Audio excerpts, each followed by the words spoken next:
Sziasztok! Ma karamellás sajtortát fogunk készíteni, az eredeti New York sajtortát 1 órát kell sütni a sütőben, de én már nagyon régóta nem így készítem, mert a főzött változat is ugyanazt a tökéletes végeredményt hozza, anélkül, hogy bekapcsolnánk a sütőt, és mivel tél van, most friss gyümölcsök helyett inkább egy nagyon gazdag és finom karamell öntetet választottunk a tetejére. Ha nincsen ilyen kis, kerek, szilikon formád, amiben el tudod készíteni ezeket a mini sajtortákat, akkor nyugodtan használhatsz hozzá hagyományos tortaformát is, egy 18 centis tortaforma is ugyanolyan jó hozzá.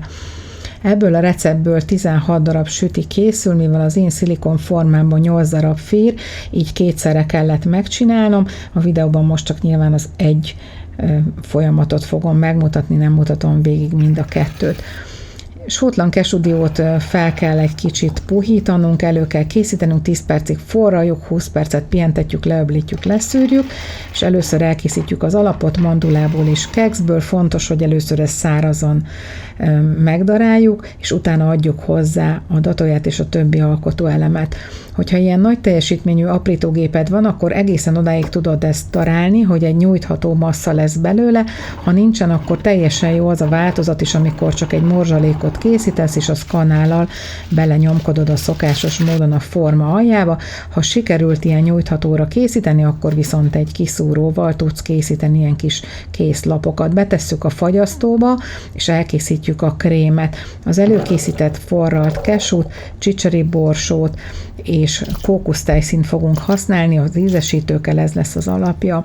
Normál módon ugye megturmixoljuk, és egy pár perc alatt a tűzhelyen meg tudjuk ezt főzni, és készen van a krémünk. Nekem a Vitamix ezt a munkát elvégzi, ha 5-6 percig járatom, akkor készre főzi nekem a krémet. Teljesen mindegy, hogy melyik változatot választod, az a lényeg, hogy a krémet készre főzzük. Látszik, hogy mennyire gőzölög jól végezte a dolgát, és ugye, ahogy mondtam, a 8 kis formát megtöltjük, és 2-3 órát fagyasztóban tartjuk, addig, amíg kivehetjük a formából, és mikor kiszedtük, akkor újból betöltjük a következő adagot.